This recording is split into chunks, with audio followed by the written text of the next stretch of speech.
The stars belonged to the old ones. At least that was what they said. For 50,000 years, the galactic concordat had ruled everything they could see. 12 ancient species sat on the High Council. They made the rules. They divided the planets between themselves. They took what they wanted. No one could stop them. Their ships were powerful.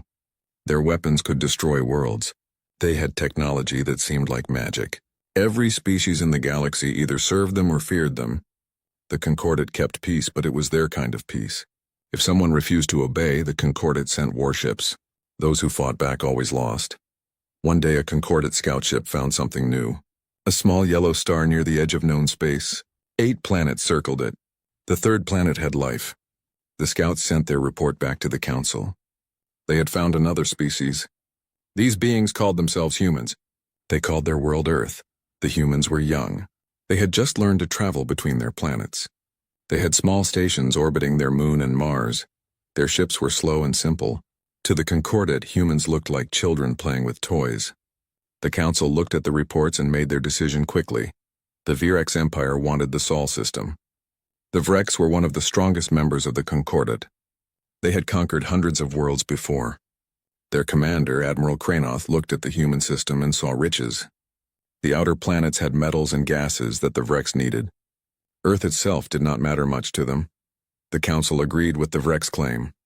Under Concordat law, humans had no rights. They were too primitive. They did not control enough space. They could not defend themselves. The law was clear. The Vrex could take the system. The humans could be moved somewhere else if the Vrex chose to allow it.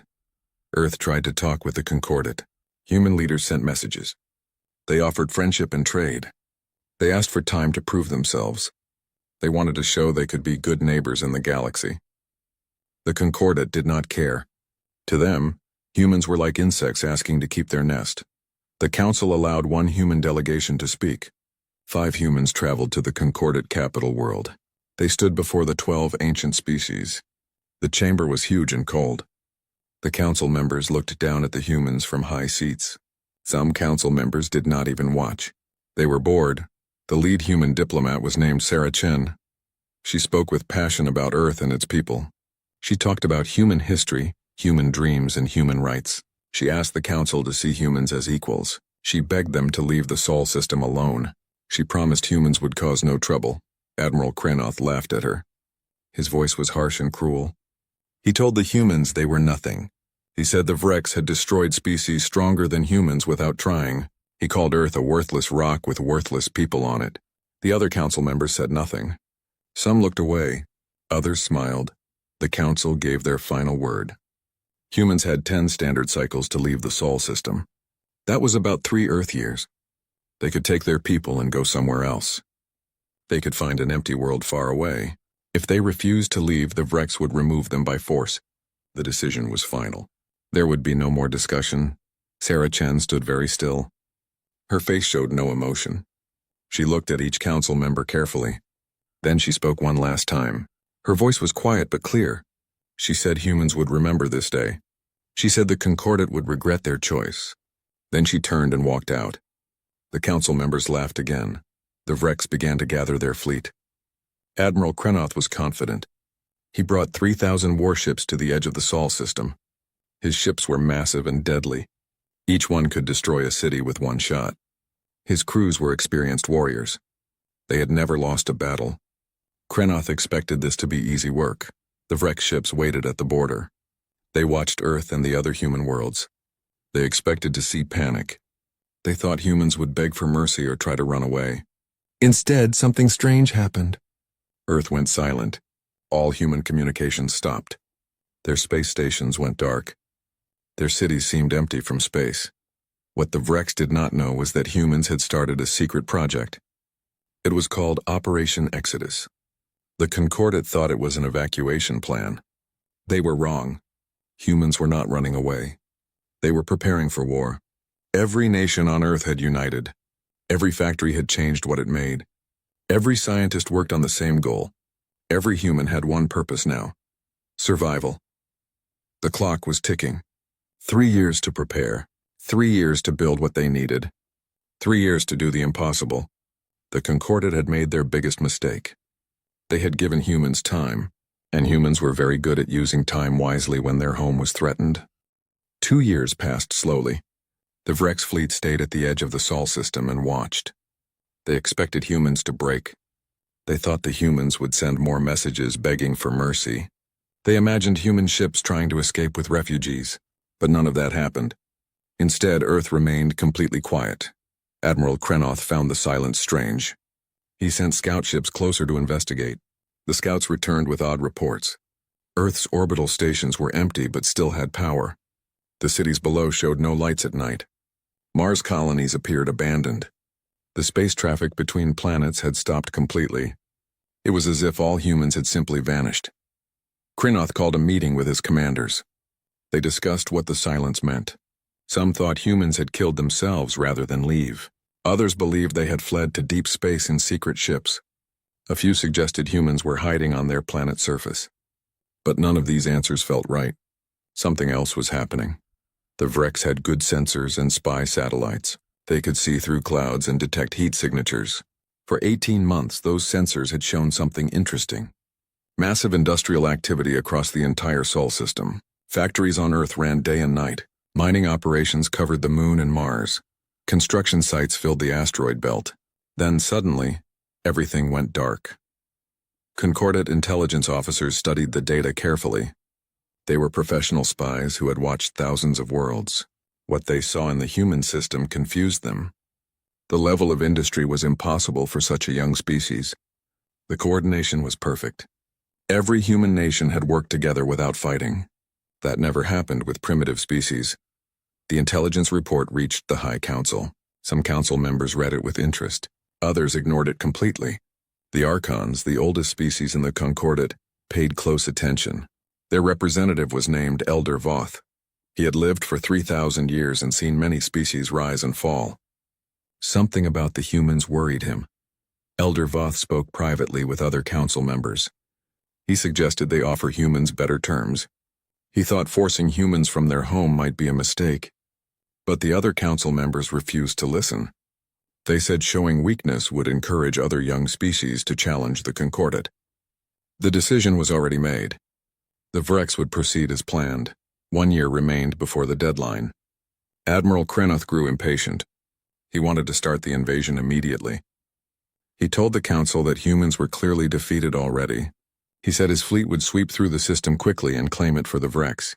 The council gave him permission to prepare his final assault. Victory seemed certain. Krenoth assembled his invasion fleet properly. 3,000 warships formed up in perfect formations. Each ship was a masterpiece of Vrex engineering. They had shields that could stop nuclear weapons. They had energy beams that could cut through mountains. They had centuries of combat experience backing every decision. The fleet was unstoppable, or so they believed. The other Concordat species watched with interest.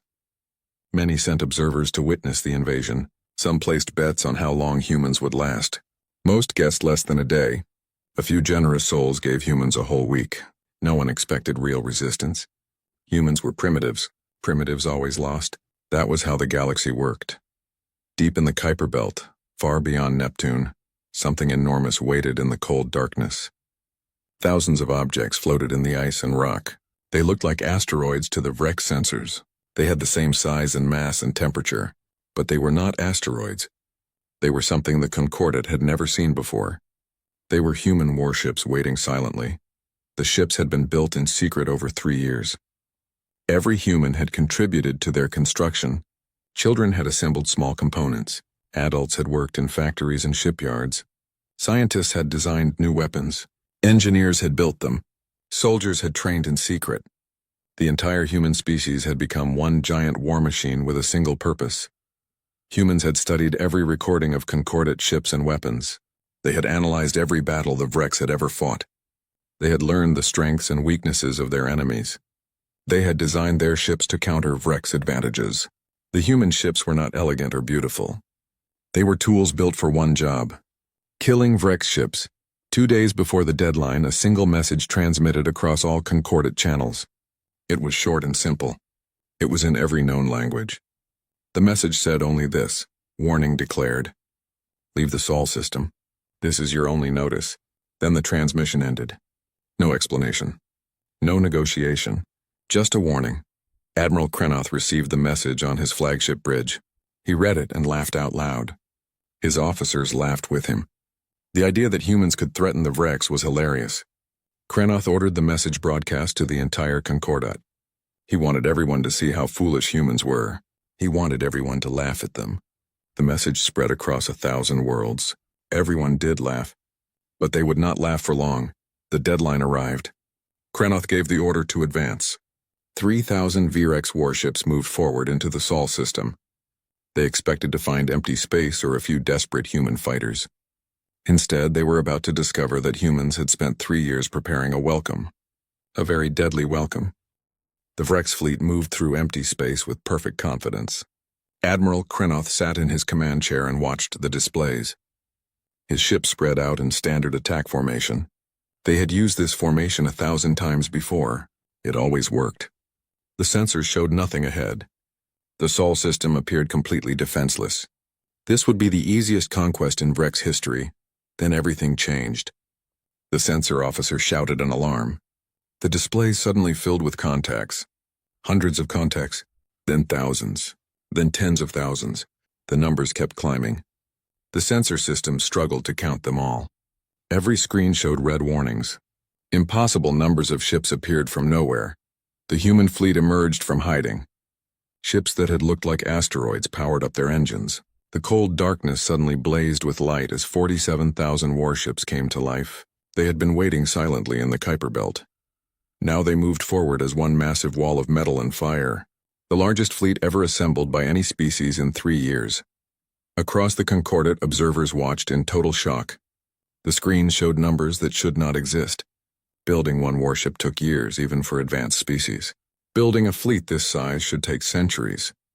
But humans had done it in just 3 years. The mathematics did not work. It was impossible.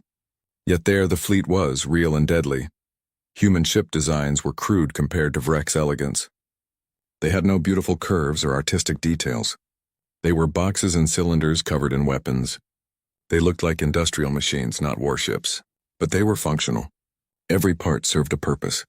No wasted space, no decoration. Just brutal efficiency designed for one thing: killing enemies. The human weapons were equally simple. No elegant energy beams or sophisticated torpedoes. Just kinetic cannons that threw metal at incredible speeds. Nuclear missiles by the thousands. Chemical lasers pumped by atomic explosions. Weapons that any species could build if they worked hard enough. Nothing fancy. Nothing clever. Just overwhelming firepower. A communication channel opened. A human voice spoke clearly across the void. It was Admiral Chen Wei, commander of Earth's defense fleet. Her voice was calm and cold. She said the Vrex had come to take humanity's home. She said they would now learn why that was the biggest mistake they would ever make. Then she gave a single order. Fire. The Battle of the Belt began. 47,000 human ships opened fire at once, space filled with missiles and metal projectiles. The sheer volume of fire was overwhelming. Vrex shields flashed and sparked as they tried to stop the incoming rounds. Some shields held.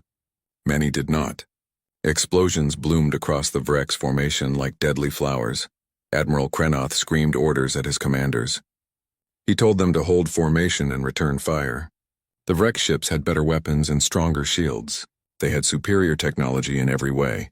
Each Vrex ship was worth 10 human ships in a fair fight. But this was not a fair fight. This was 47,000 ships against 3,000. The numbers were crushing. Human tactics were nothing like Concordat battle doctrine. They did not fight with honor or follow accepted rules. They swarmed their targets like angry insects. 10 human ships would focus on one Vrex ship and hammer it with everything they had. When shields fell, nuclear missiles finished the job. The humans fought with calculated savagery. Some human ships made kamikaze runs. They accelerated to maximum speed and rammed Vrex vessels. The ships were filled with nuclear weapons. The explosions destroyed both ships but damaged others nearby. The Concordat observers were horrified. No civilized species fought this way. Suicide attacks were barbaric. But humans did not care about civilized warfare. They cared about winning. Other human ships closed in for boarding actions. Teams of armored marines used breaching charges to cut into Vrex hulls. They fought room by room inside enemy ships. The Vrex had never experienced this before. Space battles were supposed to happen at long range with energy weapons. The humans brought the fight up close and personal. It was terrifying. The Concordate strategic analysts suddenly understood something important. The human disadvantage in technology was actually an advantage. Wreck ships took 20 years to build. They were expensive and complex. Losing one was a major loss. Human ships were cheap and simple. They could build 100 in the time the wrecks built one. Quantity had its own quality. Human commanders showed creativity that baffled the Concordate strategists. They did not follow standard combat doctrines because they had never learned them. They invented their own tactics. They tried things that military textbooks said would not work. Sometimes they failed, but often they succeeded in ways no one expected. They were unpredictable and dangerous because of it. After 2 hours of combat, the Vrex fleet was in chaos. Ships burned and exploded throughout the formation. Communications were disrupted. Commanders shouted conflicting orders. The perfect discipline was breaking down. Crenoth watched his fleet dying around him. He had lost 500 ships already. The humans were still coming. There seemed to be no end to them. Admiral Crenoth made a decision. He ordered a retreat. His ships would pull back to regroup and reassess. But the humans did not give him time. They pursued aggressively, destroying ships that tried to run. The Vrex had come to the Sol system expecting an easy victory. Instead, they found themselves fighting for survival against a species that refused to die. The Vrex retreat turned into a disaster. Human ships chased them relentlessly. Every time a Vrex ship fell behind, human fighters swarmed it. The kill rate was terrible. For every human ship destroyed, 3 Vrex ships died. The numbers were wrong. The Vrex had better technology. They should be winning. But they were not. Admiral Crenoth watched his fleet fall apart. His officers shouted damage reports constantly. Hull breaches on dozens of ships. Shield generators failing. Weapons offline. Casualties mounting. The communications channels filled with desperate voices calling for help. Help that could not come. There were too many damaged ships and not enough time. The Concordate observers finally understood what made humans so dangerous. Human ships were cheap to build. A Vrex dreadnought took 20 years and massive resources. In that same time, humans had built 100 cruisers. The math was simple but devastating. The Vrex could not replace their losses fast enough. Humans could drown them in numbers. Another advantage became clear. Human ships had small crews. Most functions were automated by artificial intelligence. A human cruiser needed only 50 people. A Vrex ship of the same size needed 500. Humans could build more ships because they needed fewer trained crew members. They had solved the personnel problem with computers. The Concordate feared artificial intelligence. They had strict laws limiting computer thinking. Ancient wars had taught them to be careful. But humans had no such history. They embraced AI fully. Their computers helped design ships, control weapons, and make tactical decisions. It gave them an edge that Concordate species deliberately avoided. Human creativity in battle continued to shock the observers. They used tactics that military academies would call wrong or foolish. They split their formations in ways that should not work. They attacked from angles that left them exposed. But these tactics succeeded because the Vrex did not expect them. Unpredictability was its own weapon. One human tactic particularly disturbed the Concordate. When human ships were damaged beyond repair, their crews evacuated. Then the ships accelerated toward Vrex positions and exploded. The humans turned their dying vessels into massive bombs. No other species did this. It showed a level of ruthlessness that made everyone uncomfortable. Back on Earth, recordings showed how humans had achieved the impossible. Every nation had united completely. Old enemies became partners. Countries that had fought for centuries worked together without argument. Political differences were put aside. Religious conflicts were forgotten. Everyone had one goal: survival. Nothing else mattered. The human economy had transformed totally. Every factory stopped making normal goods. They made ship parts instead. Every mine dug materials for the fleet. Every power plant fed the shipyards. Millions of people lived on rations so resources could go to the military. Children studied engineering and warfare. Adults worked 16-hour days without complaint. The level of sacrifice was stunning. Humans had given up everything comfortable about their lives. No new cars or houses were built. No entertainment industries operated. No luxury goods existed. Every resource went to the fleet. An entire civilization had turned itself into a weapon. They had done what the Concordat thought impossible. They had truly unified as one species. The High Council convened an emergency session. They watched the battle unfold on massive screens. Some council members wanted to send help to the Vreks. Others argued for staying neutral. A few suggested offering humans peace terms. The debate grew heated. No one had expected this outcome. The Concordat itself might be at risk if humans won. Elder Voth of the Archon stood and spoke. His voice was old but strong. He said something that silenced the entire chamber. He said humans fought like they had nothing to lose, because from their perspective, they truly had nothing to lose. Their home was threatened. Their species faced extinction. When you threaten someone's existence, they become capable of anything. The Vreks fleet was down to 800 combat-capable ships. 2,200 had been destroyed or disabled. The battle had lasted 6 hours. Krenoth knew he was beaten. He prepared to signal surrender. But before he could, his sensor officer reported something new. More human ships were arriving. Another 10,000 fresh vessels emerged from Mars orbit. Krenoth understood then. The first wave of 47,000 ships was not the entire human fleet. It was just the first wave. Humans had built even more ships than anyone knew. They had reserves. They had reinforcements. The Vreks were not just losing. They were facing complete annihilation. Every ship, every crew, all of them would die here. Admiral Chenwei opened communications again. Her face appeared on Krenoth's screen. She looked tired but determined. She offered him one chance. Surrender now and his crews would live. Continue fighting and every Vrek ship would be destroyed. She gave him 5 minutes to decide. She said she hoped he would choose wisely. But her eyes said she did not care which he chose. Krenoth looked around his bridge. His officers stared at him with exhausted, frightened faces. Young Vreks who had joined the military expecting glory and easy victories. Instead, they had found humans who refused to die. He thought about his duty and his pride. Then he thought about keeping his people alive. The decision was harder than he expected. Admiral Krenoth reached for the surrender button. His hand shook. 40 years of military service, hundreds of victories. Now he would be remembered as the admiral who surrendered to primitives. His pride burned like acid in his throat, but his crews deserved to live. He pressed the button. Then everything changed. A young weapons officer shouted and pointed at his screen. Krenoth looked and saw what the officer had found. Deep in the Vreks fleet, 3 ships were preparing special weapons. Planet cracker missiles. Forbidden weapons that could destroy entire worlds. Someone had armed them without authorization. Someone was going to fire at Earth. Krenoth screamed orders to stop them, but it was too late. The missiles launched. 3 massive weapons accelerated toward Earth. They would reach the planet in 20 minutes. When they detonated, Earth's crust would crack. The oceans would boil.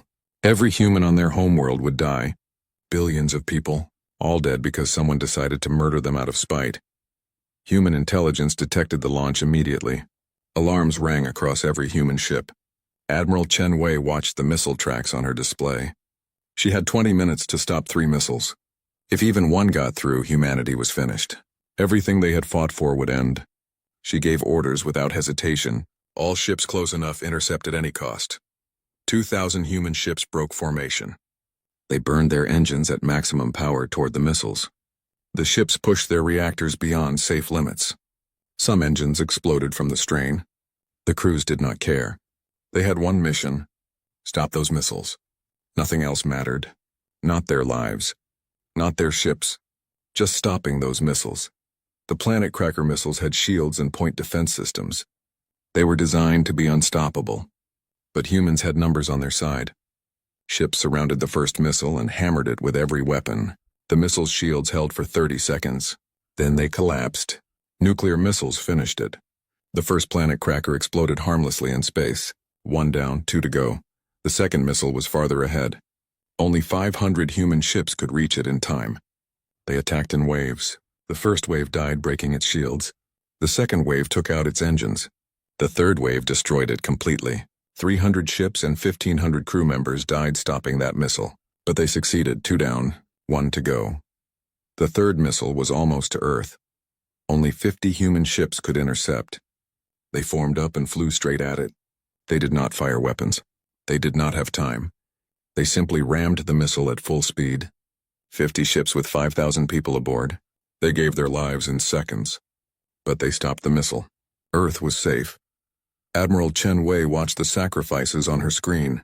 Her face remained calm, but tears ran down her cheeks. She wiped them away and opened a channel to her fleet.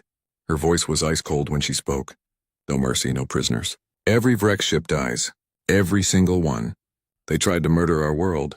They tried to kill billions. Now they pay the price. The human fleet fell on the remaining Vrex ships like wolves on wounded prey. All pretense of military discipline vanished. This was revenge now, pure and simple. Human crews fought with rage in their hearts. They thought about the 5,000 people who died stopping the missiles. They thought about how close Earth came to destruction. They made the Vrex pay for every second of that fear. The Concordat observers watched in horror as the Vrex fleet was systematically annihilated. Human ships hunted down every vessel. Damaged ships that tried to surrender were ignored. Escape pods were targeted. Nothing was spared. In 3 hours, 800 Vrex ships became zero. 30,000 Vrex died in the darkness of space. The observers had never seen such complete destruction. Only one Vrex ship remained. Krenoth's flagship. It was surrounded by 200 human ships. All weapons were pointed at it. Chen Wei contacted Crenoth directly. She told him he would stand trial for war crimes. She said attempting to destroy a populated world was the worst crime possible. She said he would face human justice. Then she ordered Marines to board his ship. Human Marines cut through the flagship's hull with plasma torches. They swept through the ship room by room. The Vrex crew did not resist. They were too shocked and broken. The Marines found Crenoth on his bridge, sitting in his command chair. He did not fight. He looked at the humans with empty eyes and allowed them to take him prisoner. Admiral Chen Wei broadcast to the entire Concordat. Her message was clear and sharp. Admiral Crenoth would stand trial on Earth. He would be judged for attempting genocide. The trial would be public. Everyone in the galaxy could watch. Humans would show the Concordat what justice looked like.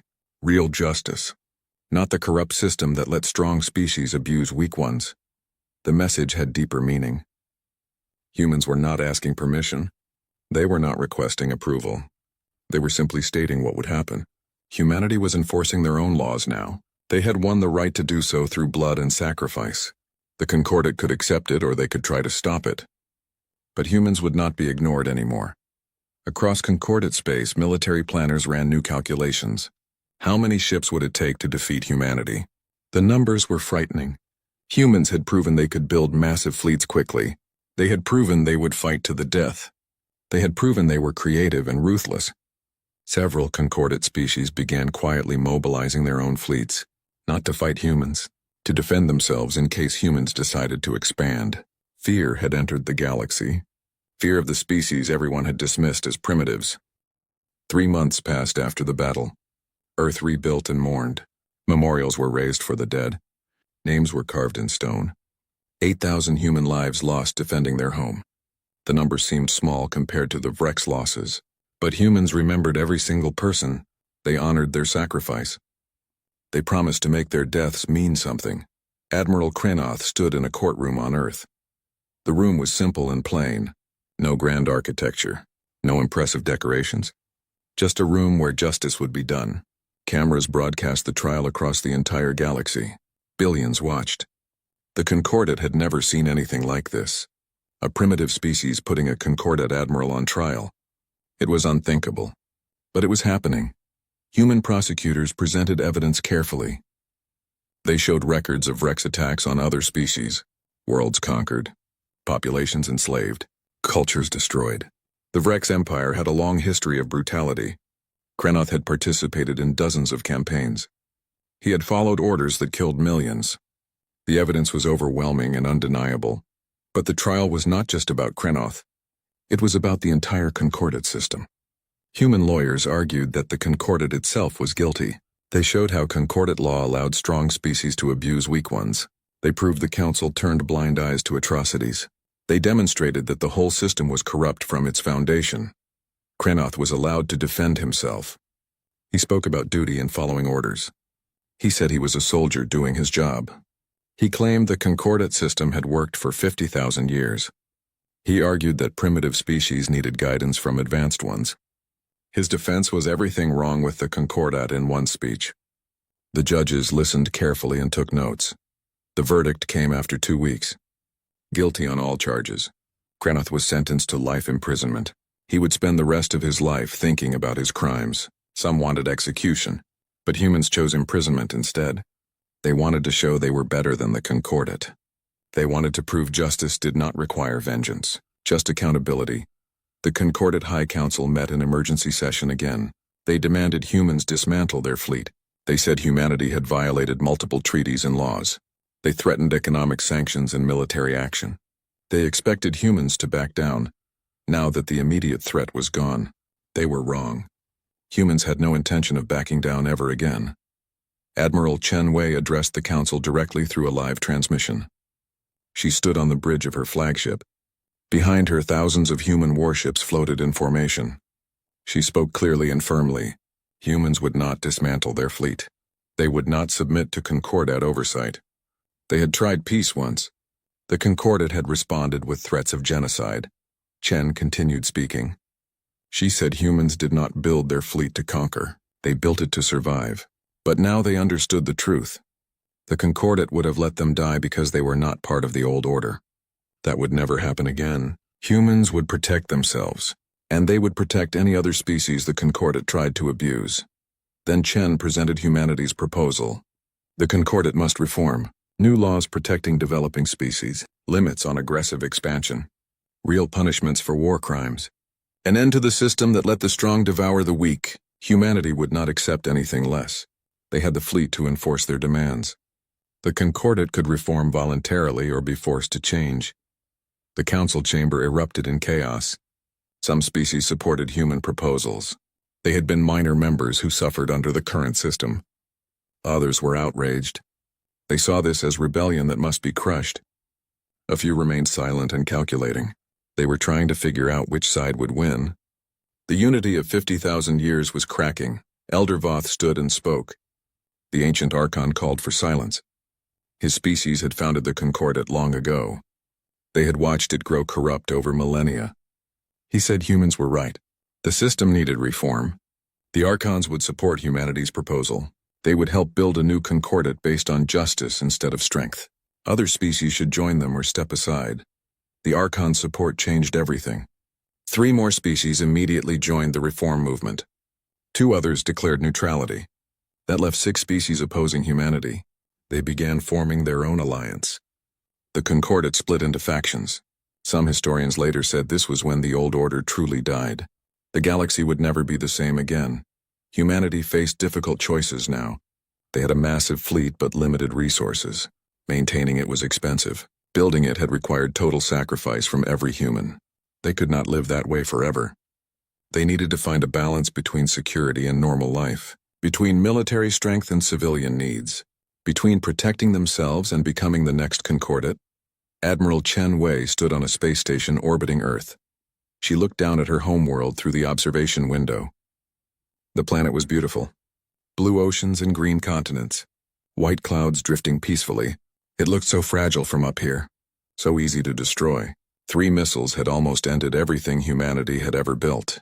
She would never forget that, but humanity had survived. They had faced the oldest and strongest empire in the galaxy and won. They had proven that determination and unity could overcome superior technology. They had changed the galaxy forever just by refusing to die. Now came the harder part. Building peace was always more difficult than fighting war. Chen smiled slightly. If humans could build 47,000 warships in 3 years, they could probably figure out peace too. They just needed to work together, like they always did when their existence depended on it. The Grand Hall of the Galactic Confederation gleamed with light from 1,000 different worlds. Ambassador Zithrael stood at the central podium, his blue skin shimmering under the soft glow of the chamber's bioluminescent ceiling. Around him, representatives from 47 different species listened with calm attention. Some had scales, others had fur, and a few existed as clouds of sentient gas contained in elegant crystalline vessels. They had gathered for their monthly assembly, where the greatest concern was usually trade disputes or cultural exchange programs. Zithrael raised his 3-fingered hand, and the murmuring stopped. His voice carried through the chamber with practiced ease. My friends, my colleagues, my family across the stars. Today marks the 300th anniversary of the Great Peace. 300 years without a single act of war. 300 years without bloodshed between our peoples. Applause rippled through the chamber, expressed in dozens of different ways. Some clapped, others hummed in harmony, and a few released pleasant scents into the air. High Curator Mevla, a being made entirely of living crystal, chimed softly from her elevated seat. The sound meant approval in her language. "We have proven," Zithrael continued, "that intelligence leads to peace. That civilization means moving beyond the primitive urges of violence and conquest. We resolve our differences through words, through courts of arbitration, through understanding." In the human section of the chamber, a small delegation sat quietly.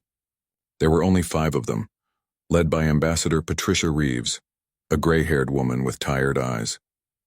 She listened without expression as Zithrael spoke. Next to her, Dr. James Okoye, a xenoanthropologist, took notes on his datapad. "Which brings us," Zithrael said, his tone shifting slightly, "to a matter of continued concern. The humans, our newest members who joined us 50 years ago, maintain what they call a defense fleet.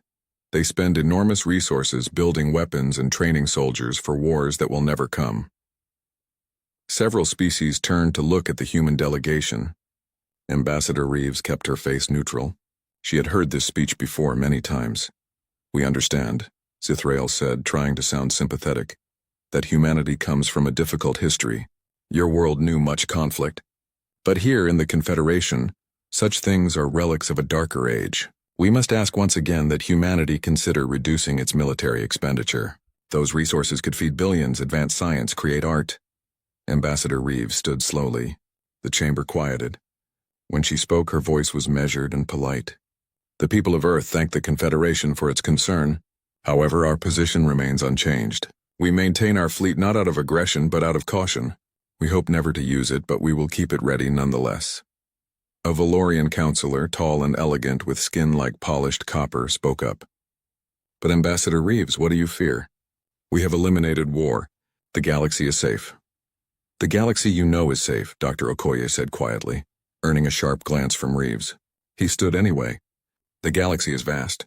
There are regions we haven't explored, phenomena we don't understand. We simply believe in being prepared." Zithrael smiled, the gesture one he had learned from studying humans. "And that is exactly the primitive thinking we must move beyond. Fear of the unknown, preparation for violence that will never occur. This paranoia serves no one." The council voted, as they had before, to formally request that humanity reduce its military spending. And as before, the humans politely declined. The matter was tabled for another month. After the session ended, Zithrael approached the human delegation. Despite his public criticism, he genuinely liked Ambassador Reeves. She was intelligent and thoughtful, even if her people were stubbornly backwards. "No hard feelings, I hope," he said, extending his hand in the human custom. Reeves shook it firmly.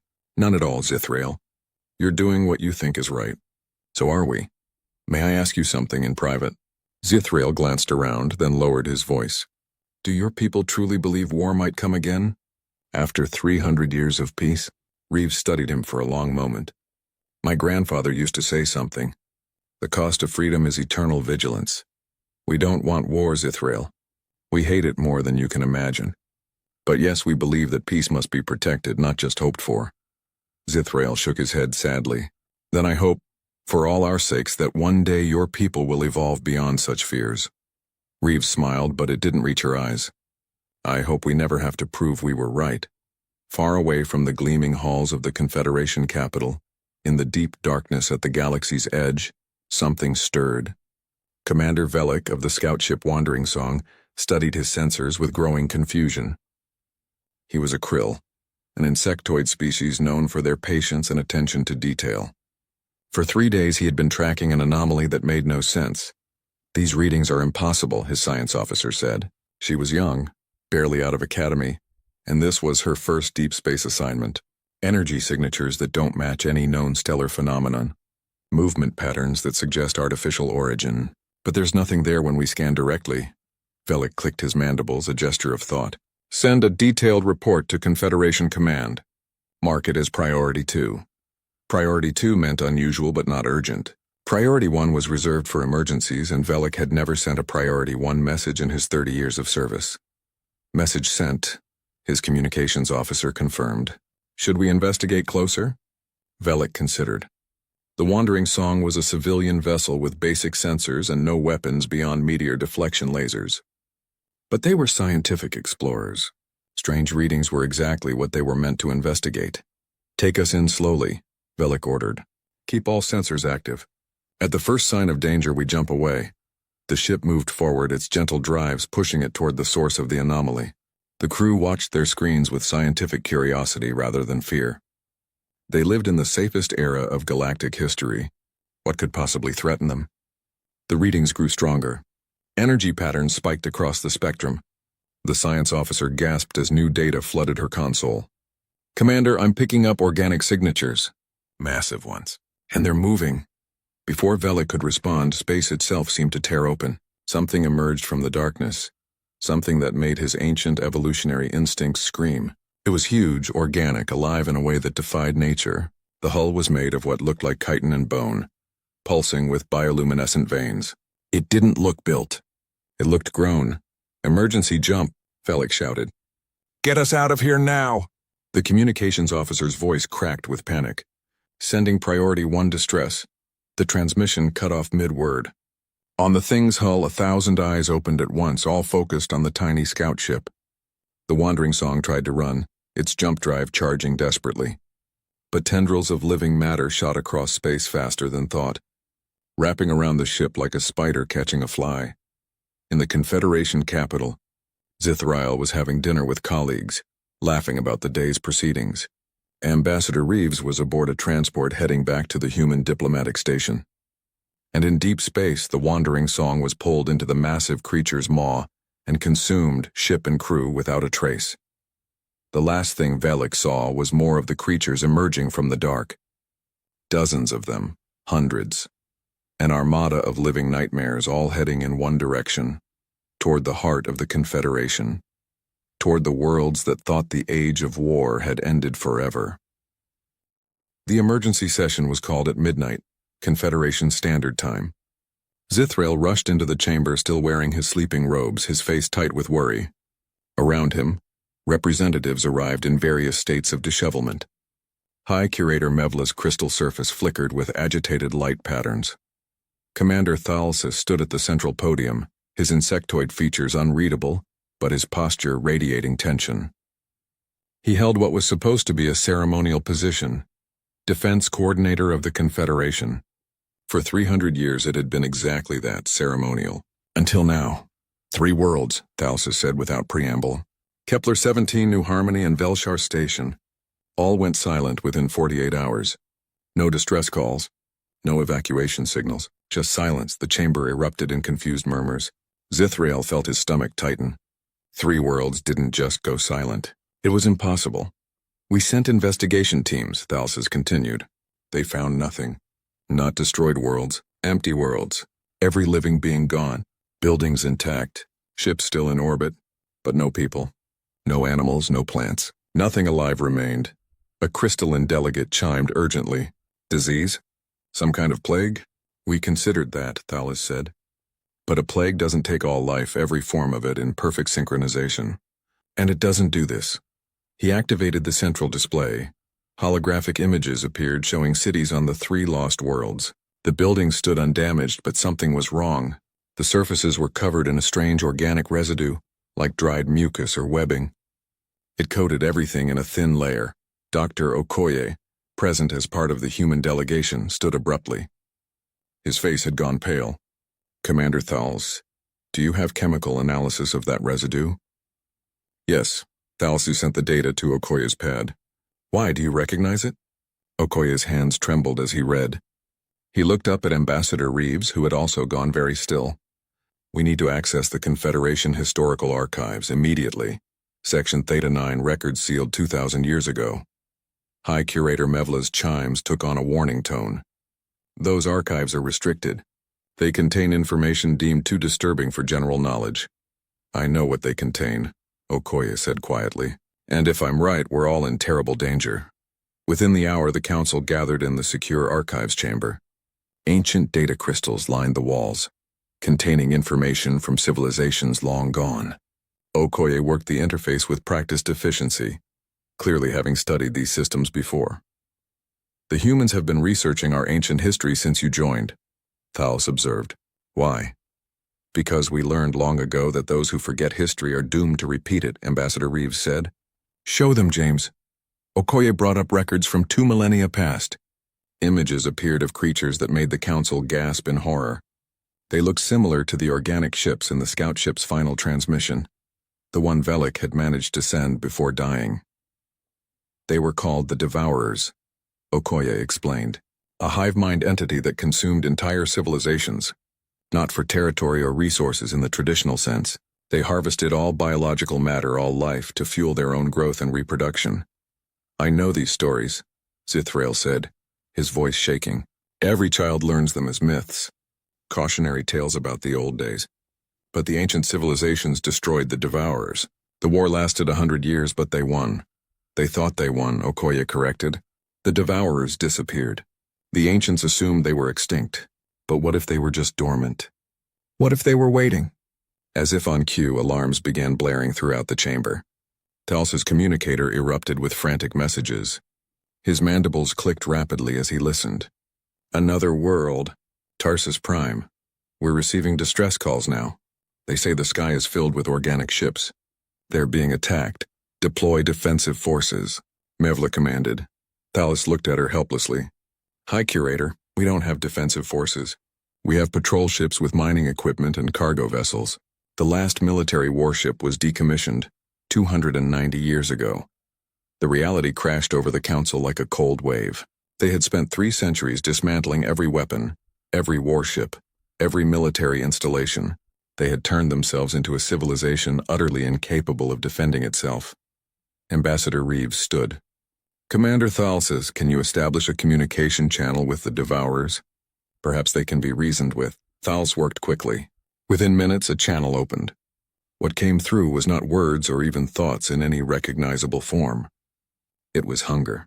Pure, vast, endless hunger that made everyone in the room feel sick. One of the younger delegates vomited.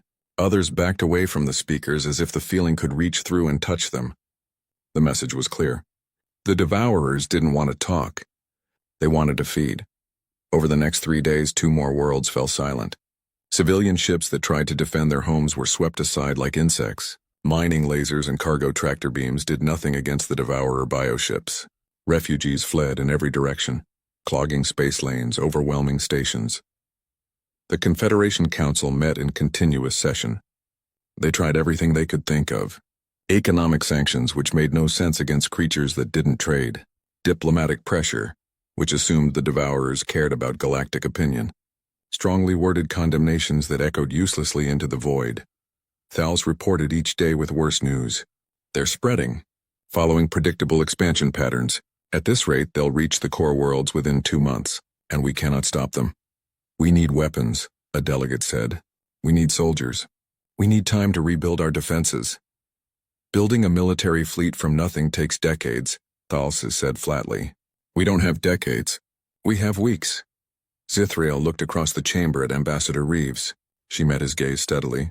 The question hung unspoken between them. The humans, Zithrael said finally, his pride crumbling.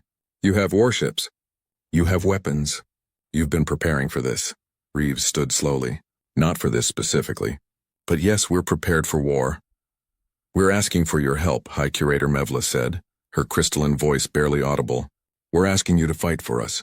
To kill for us? The chamber fell silent. Everyone understood the weight of what they were asking.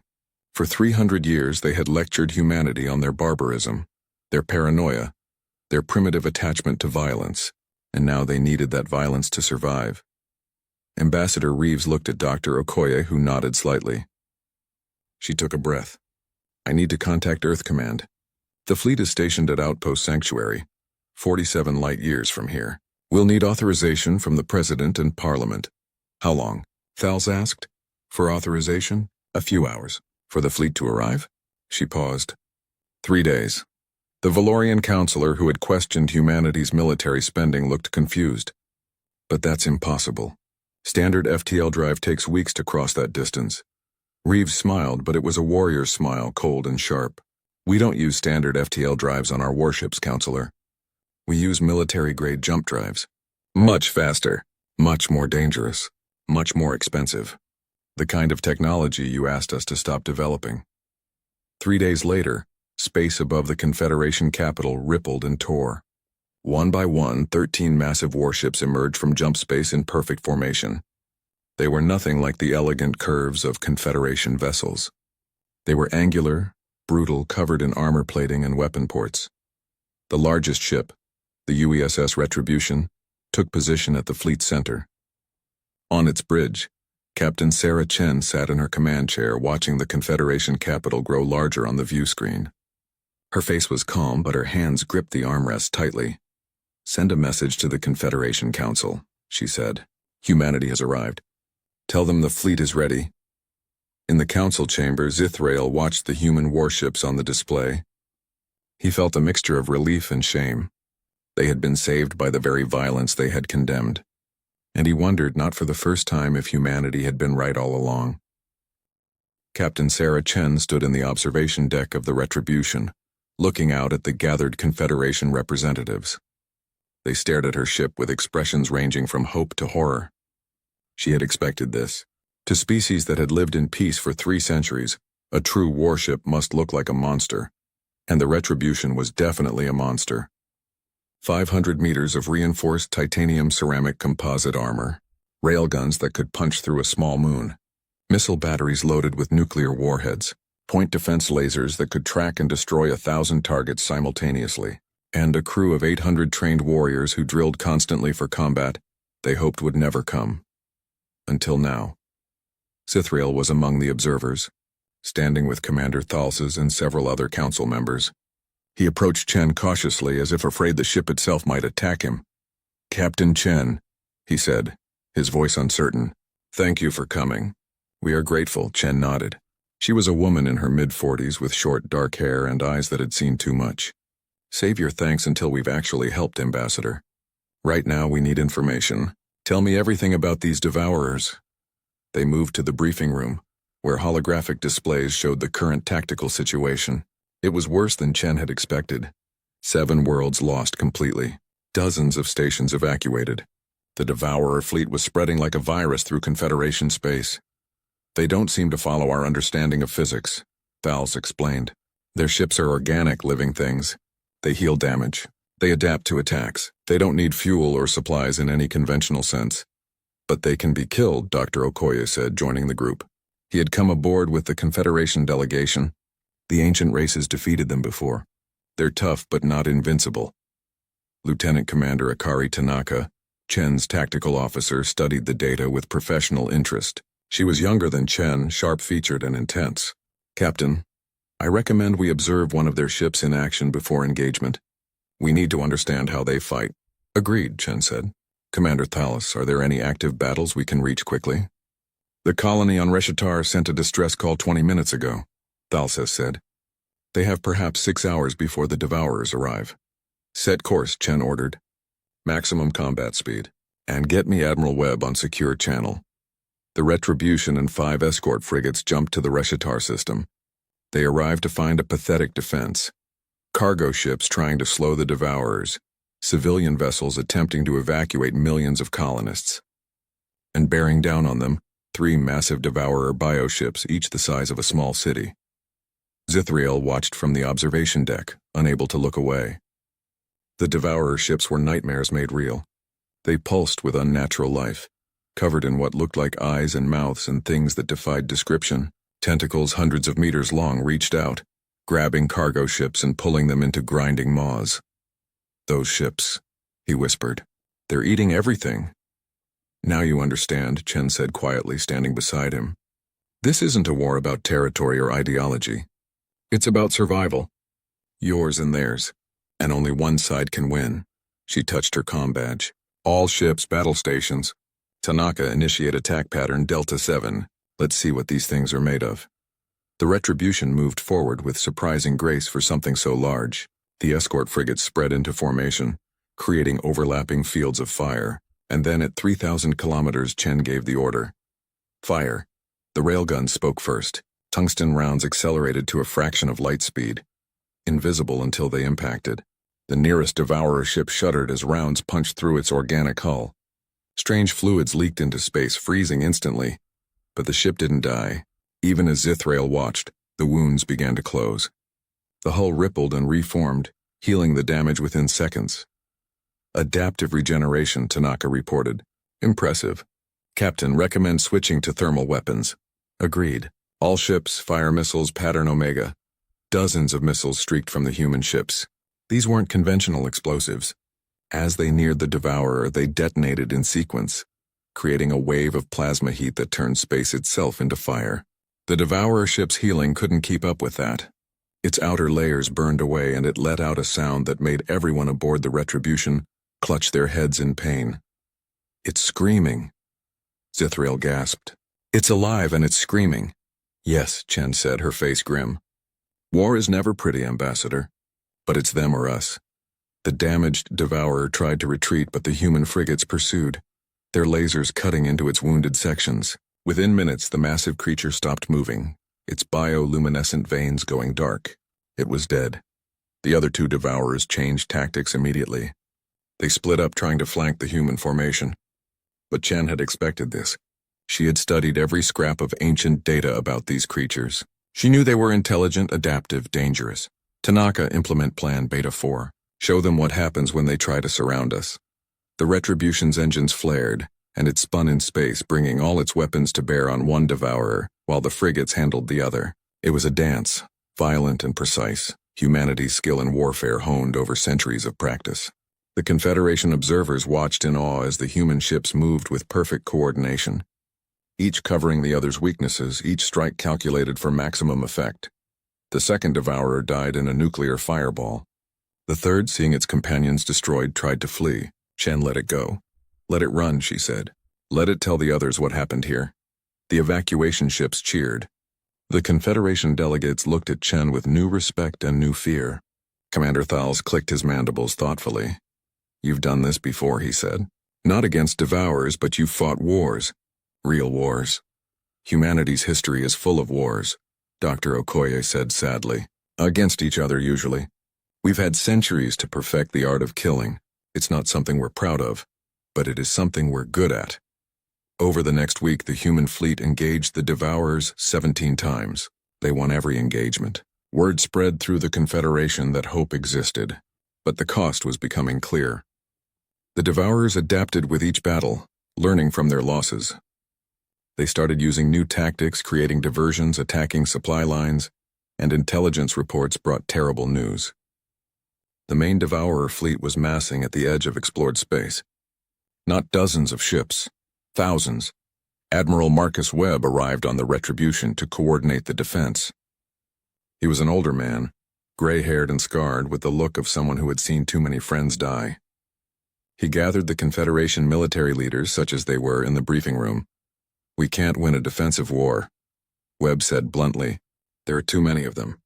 They'll overwhelm us eventually through sheer numbers. Then what do you suggest? Mevla asked. Her crystal surface had lost its usual luster, dimmed by stress and fear. Offensive operations, Webb said. We take the fight to them. We hit their staging areas, disrupt their coordination, make them react to us instead of the other way around. The Confederation leaders looked shocked. Attack them? Zithrael said. In their own territory? It's the only way, Chen said. Defense is passive. It gives them all the advantages, but we're good at offense. We're very good at it. Thals has studied the tactical map. To do this, we would need to train Confederation forces in your methods. Our people don't know how to fight. Then we teach them, Webb said. Starting now. We have perhaps 3 weeks before the main Devourer fleet reaches the core worlds. That's not much time, but it's what we have. The training began immediately. Human soldiers taught Confederation citizens how to use weapons, how to think tactically, how to fight and kill and survive. It was hard for species that had known only peace. Some couldn't do it, breaking down under the stress. But others learned quickly, driven by the need to protect their families. A young Valorian named Shaltir became one of the best students. She had lost her entire family when her homeworld fell. She approached Chen one day during training exercises. "Why do you do this?" Shaltir asked. "You could have stayed safe. This isn't your war." Chen looked at her for a long moment. "It became our war the moment we joined the Confederation. When you make a commitment to stand with others, you keep it. That's what being human means. At least that's what it's supposed to mean." In his quarters, Zithril recorded a message to the Confederation archives. "I was wrong," he said quietly. "We were all wrong. We thought evolution meant leaving violence behind. But perhaps true evolution is knowing when violence is necessary and being strong enough to use it in defense of those who cannot defend themselves. The humans don't love war, but they understand it. And right now, that understanding is all that stands between us and extinction." The 3 weeks passed quickly. The combined fleet, human warships surrounded by Confederation vessels retrofitted with what weapons they could carry, waited at the edge of the core systems. And then, like a dark tide, the Devourer Armada appeared. Chen looked at the tactical display showing thousands of enemy contacts and felt the old familiar fear before battle. But she pushed it down, buried it under layers of training and discipline. "All ships," she broadcasted. "This is Captain Chen. Today we fight not just for the Confederation, but for..." The battle lasted 3 days without pause. Space became a graveyard of ships, both allied and enemy. The Devourer fleet was massive, but the combined forces fought with desperate courage. Human tactics mixed with Confederation innovation created strategies neither side could have achieved alone. On the second day, the fleet fought in the Veil Nebula, a region of dense gas and cosmic dust. Admiral Webb saw an opportunity and seized it. He ordered the human ships to lure a large Devourer formation deep into the nebula's thickest regions. "They can't see through this soup any better than we can," Webb explained to Thals, "but we have better sensors, and we know how to fight blind." The trap worked perfectly. Devourer ships stumbled through the nebula, separated from their hive coordination. Human frigates struck from concealment, firing and disappearing back into the cosmic fog. Confederation ships, crewed by newly trained warriors, followed the patterns they had learned, supporting the human vessels with covering fire. But the Devourers learned quickly, adapting even faster than expected. They released smaller organisms, living sensors that spread through the nebula like a net. The ambush advantages disappeared. Ships that had been hunters became hunted. The Confederation cruiser Harmony's Dream, retrofitted with human weapons but still crewed primarily by civilians turned soldiers, found itself surrounded. Its captain, a crystalline named Velmarsh, broadcast a final message. "Tell my family I fought well. Tell them the peace was worth protecting." The Harmony's Dream rammed itself into the largest Devourer ship, its makeshift nuclear reactor overloading on impact. The explosion consumed both vessels and cleared a path for refugee ships to escape. Zithril watched from the command ship, his hands shaking. He had known Velmarsh for 40 years. They had shared meals, discussed philosophy, laughed together. Now his friend was gone, atomized in an instant of violence. "This is the price," Dr. Okoye said quietly, standing beside him. "This is what we tried to tell you. War isn't glorious. It's sacrifice. It's losing people you love to protect people you've never met." The third day brought the hardest fighting. A Devourer breakthrough force reached the refugee convoy heading away from the front lines. Human escort ships moved to intercept, outnumbered 5-1. Among them was the destroyer Defiance, commanded by Captain Miguel Torres. Ensign Marcus Lee, barely 22 years old, manned the weapon station aboard the Defiance. He was scared, exhausted, and determined. In his pocket, he carried a photo of a Valorian family he had befriended during the evacuation of Tarsus Prime. They were in the convoy somewhere. "Trying to reach safety, Captain," the tactical officer reported. "The Devourers are breaking through. They're heading for Convoy Section 7. Torres didn't hesitate. "All power to engines. We're going to block them." The Defiance accelerated, putting itself between the Devourer ships and the helpless refugees. Its weapons fired continuously, tearing into enemy hulls. But there were too many. The Devourers swarmed around the destroyer, their organic weapons ripping through shields and armor. "Hull breach on decks 3-5, someone reported. The ship shuddered as something massive impacted it. "Sir, they're boarding us," Lee said, his voice tight with fear.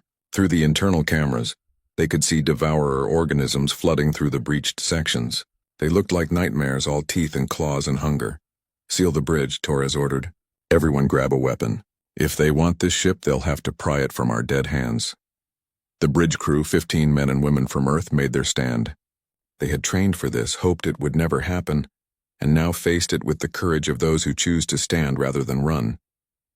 Lee thought of the Valorian family, hoped they made it to safety, and fired his sidearm at the creatures tearing through the bridge door.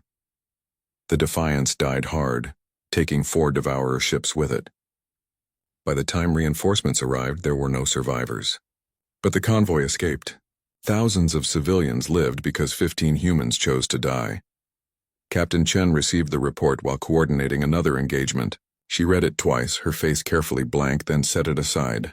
There would be time to grieve later. Now there were more battles to fight. But Shaltir, the young Valorian training with the human Marines, heard about the Defiance. She learned that Ensign Lee had saved the convoy section carrying her people, the survivors from her world. She found Dr. Okoye in the medical bay helping treat wounded. Why? She asked, tears streaming down her copper-colored face. Why did they do it? They could have run. They could have saved themselves. Okoye looked tired, older than his years. Because that's what soldiers do, Shaltir. They put themselves between danger and those who can't fight. Lee knew your people were in that convoy. He made a choice. I don't understand humans, she said.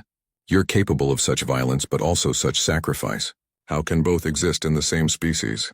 They exist in all species, Okoye said gently. You just forgot because you didn't need to remember. But now you're remembering. You fought yesterday, didn't you? Fought well, I heard, she nodded. I killed 3 Devourer organisms.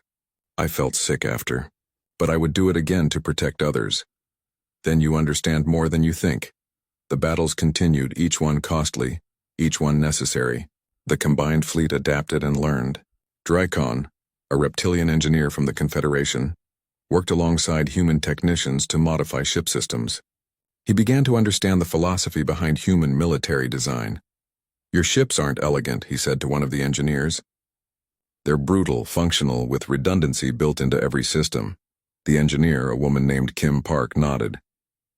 Pretty ships die when hit. Ugly ships keep fighting. We learned that the hard way centuries ago. We forgot so much, Drakon said. We thought forgetting made us better. But some knowledge should never be lost. Intelligence reports confirmed what everyone feared. The main Devourer hive nexus, the central intelligence coordinating the entire invasion, had been located. It was aboard a massive bioship 3 times the size of anything they had encountered before. Positioned at the edge of the system, Admiral Webb called his command staff together, including Chen and the senior Confederation officers. If we take out that hive nexus, we disrupt their coordination. The individual ships will still be dangerous, but they'll be confused, unorganized. It's a suicide mission, Thal said flatly. That ship is surrounded by thousands of defenders. Not if we create a diversion, Chen said, studying the tactical map. Most of their fleet is engaged with our main forces. If we could pull more of them away, a small strike team might get through. We'd need to make them think we're attacking something vital, Webb said. Something they'd commit forces to defend. Mevla's crystal form flickered with urgent light. The Confederation homeworld is in this system. If they believed it was under serious attack, they would have to respond, Webb finished. He looked at Chen. You're thinking what I'm thinking. Chen nodded slowly. We make a run at the homeworld with the main fleet. All-out assault, everything we have. They pull forces from the hive nexus to defend. Meanwhile, a strike team uses the chaos to infiltrate. It's risky, Zithrael said. If the strike team fails, we've committed our entire fleet to a diversionary attack. If we do nothing, Webb said, we lose anyway. This war has taught me that the Confederation produces brave warriors when needed. Now we need to trust them. The decision was made. Chen volunteered to lead the strike team personally. Webb refused. I need you commanding the retribution for the main assault, he said. This mission requires someone who can think creatively, adapt instantly, and lead a mixed team of humans and Confederation forces. He looked directly at Zithrael. Ambassador, you know your people better than any of us. You understand how they think, how they move. I want you on this mission. Zithrael stood in shocked silence. Him? A diplomat who had spent his life arguing against violence, leading a military strike? But he thought of Velmarsh sacrificing himself for others. Of Ensign Lee dying to save strangers. Of all the soldiers, human and Confederation alike, who had given everything. I'll do it, he said. Tell me what you need. The plan was set in motion. The combined fleet would initiate the Prometheus Protocol, a desperate all-or-nothing assault on the Confederation homeworld's orbital space, drawing Devourer forces away from the Hive Nexus. Meanwhile, Zithrael and a strike team of 20 volunteers, human and alien together, would infiltrate the Hive Nexus and destroy it from within. As the fleet prepared for battle, Chen found Zithrael in the armory, awkwardly fitting himself with combat armor designed for humans. "I never wanted to wear this," he said quietly. "Never wanted to hold a weapon?" "I know," Chen said, "but you're doing it anyway. That's what courage is, Ambassador. Doing what's necessary even when it terrifies you." She helped him adjust the armor properly. "The team is good. They'll watch your back. Trust them, trust yourself, and remember what you're fighting for." "Peace," Zithrael said. "Strange how we must wage war to protect it." Chen smiled sadly. "That's the human condition. Maybe now it's the Confederation condition too." The fleet began its attack run and the final desperate gambit commenced. The main fleet struck the Confederation homeworld's orbit like a hammer. Captain Chen watched from the Retribution's bridge as thousands of ships, human and Confederation together, engaged the Devourer forces in the most desperate battle yet. Explosions lit up space like deadly fireworks. Ships died every second, both sides taking horrific casualties. "They're taking the bait," Lieutenant Tanaka reported. "Devourer ships are breaking off from the Hive Nexus. They're committing everything to defend their position here." "Good," Chen said, though her face showed the cost. Another Confederation cruiser died on the view screen, its crew of newly trained warriors going down fighting. "Keep the pressure on. Make them believe this is our real target." Far from the main battle, Zithrael's strike team approached the massive Hive Nexus in a captured Devourer organism. The human technical specialist, Sergeant Rodriguez, had managed to convince the small bioship that they were part of the Hive. It was disgusting sitting inside a living creature that smelled of decay and alien biology, but it worked. The team consisted of 20 volunteers, 10 humans, including Dr. Okoye, who insisted on coming despite his civilian status, 10 Confederation members, including Shaltir, the young Valorian warrior, and Drakon, the engineer. They carried enough explosives to crack a small moon, all focused on one goal: reach the Hive Nexus core and destroy it.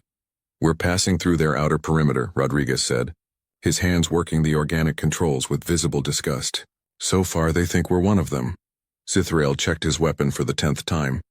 His hands had stopped shaking somewhere during the approach. Terror had given way to a strange calm, the acceptance that came with knowing you might not survive. "Ambassador," Okoye said quietly, "if we don't make it, I want you to know it's been an honor serving alongside you." "The honor is mine," Zithrael replied. "You humans taught us that strength isn't the same as cruelty, and that peace requires guardians." They penetrated deeper into the Hive Nexus. The bioship was impossibly vast inside, a maze of organic corridors pulsing with alien life. The team moved quickly, following Drakon, who had studied the structural scans.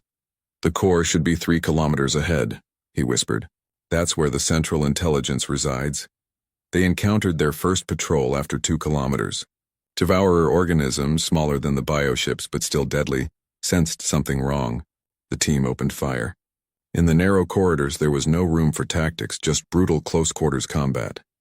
Shaltir fought like a demon, her copper skin splattered with alien blood. A Devourer organism lunged at her. She killed it with 3 precise shots, exactly as the human Marines had taught her. No hesitation, no mercy, just survival. They lost 2 people in that corridor, a human corporal and a crystalline soldier named Felwyn, both torn apart by Devourer claws before their teammates could save them. The team pushed forward, leaving their dead behind because stopping meant everyone died. The corridor opened into a massive chamber.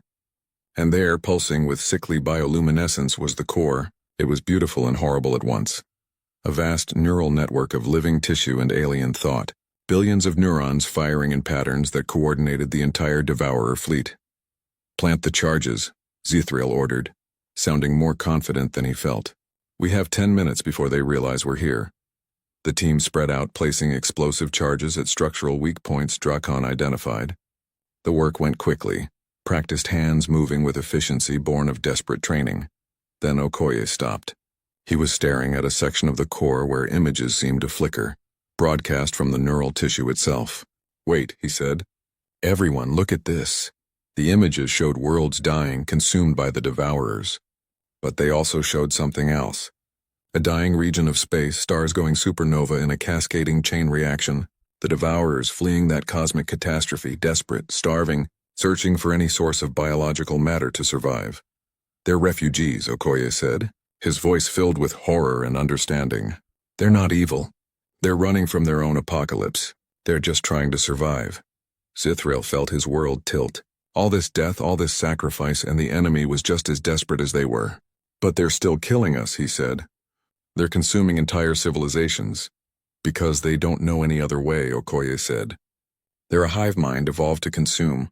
They probably don't even understand that other species are truly sentient. Rodriguez looked at the charges. We have 6 minutes before these blow. If we're going to change the plan, now's the time. The team looked at Zithrael. Somehow, the diplomat who had never wanted to be a soldier had become their commander. The decision was his. He thought about Velmarsh dying for peace, about Ensign Lee sacrificing himself for strangers, about all the dead on both sides, victims of a cosmic tragedy neither truly understood. Okoye, he said, can you communicate with it? Can you make it understand? Maybe, Okoye said. The neural patterns are complex, but there's definitely intelligence here. If I can access the core directly, establish a mental bridge. Do it, Zithrael ordered. We don't have much time. Okoye approached the core, placing his hands on the pulsing tissue. The team watched tensely, weapons ready. If this went wrong, they would all die here. Okoye's eyes went wide, then closed. His body went rigid as his mind touched something vast and alien and hungry. He gasped. And when he spoke, his voice was layered with something else. Something that echoed with the voice of billions. We hunger, always hunger. The stars die. We die. Must feed, we know, Zithrael said, stepping forward. But you don't have to kill us. There are other ways. Uninhabited systems. Resources we can share. We can help you. The presence in Okoye's mind recoiled, confused. The concept of help was foreign to creatures who had only ever known consuming or being consumed. Zithrael continued, speaking quickly. You're intelligent. You can learn. We've mapped thousands of systems rich with biological matter but no sentient life. We can guide you there. You can feed without killing anyone. Why? Would you help? Because that's what civilized species do, Zithrael said. We find solutions that let everyone survive. It's harder than fighting, but it's better. The hive mind processed this, and in that moment the battle above the homeworld changed. Devour ships began breaking off, pulling back. The coordination that had made them so deadly was faltering, as the hive nexus struggled with a completely new concept. On the Retribution's bridge, Chen watched in confusion as the enemy fleet withdrew. What's happening? Are they retreating? Captain, we're receiving a transmission, the communications officer said. It's from Ambassador Zithrael's team. They're saying, stand down? They're negotiating? Chen's mouth fell open. A negotiation. In the middle of the greatest battle in Confederation history, someone was negotiating. In the Hive Nexus core, Okoye maintained the mental bridge while Drakon worked frantically at his data pad. I'm sending star maps, the engineer said. Systems rich with primitive life, no sentient species. Enough to feed 100 devourer fleets, the presence considered. Felt the truth in the offer. Understood, perhaps for the first time, that not every species was prey. That some could be something else, partners, helpers, friends. Except, we'll go to these systems. We'll not consume sentient life. And if you're attacked? Zithrael asked. If someone threatens you, we defend. But we do not hunt. It wasn't a perfect solution. The devourers would still consume living matter, just not sentient species. They would still be dangerous if provoked. But it was a solution that didn't require the extinction of either side. Okoye collapsed as the mental bridge broke. Rodriguez caught him, checking his vital signs. He's alive. Exhausted but alive. Disarm the charges, Zithrael ordered. We're done here. The war ended not with a final battle but with an agreement. The Devourer fleet withdrew to the uninhabited systems. Guided by Confederation nav beacons, they would feed, grow, heal their wounded, and they would remember the species that chose to help rather than exterminate. But the cost had been terrible. 7 worlds lost, Millions dead, hundreds of ships destroyed. The Confederation capital held a memorial service that lasted 3 days, honoring the fallen from every species. Captain Chen stood in the human section of the memorial garden, looking at the names carved in stone. So many names. The entire crew of the Defiance. Ensign Marcus Lee, 22 years old, who died protecting strangers. Hundreds of others who had volunteered to fight a war that wasn't theirs.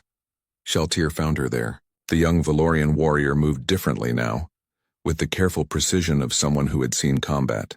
"Captain Chen," she said quietly, "I wanted to thank you for everything." "We did what needed doing," Chen said. "Nothing more." "No," Shaltir said.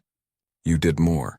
You could have destroyed the Devourers completely, but you gave them a chance. That's what makes you different. You know how to fight, but you also know when to stop." Chen smiled sadly. "We learned that lesson the hard way, Shaltir. Hopefully you won't have to." Months passed. The Confederation rebuilt, but it rebuilt differently. They created the Joint Defense Force, a combined military organization training under human veterans. Species that had never held weapons,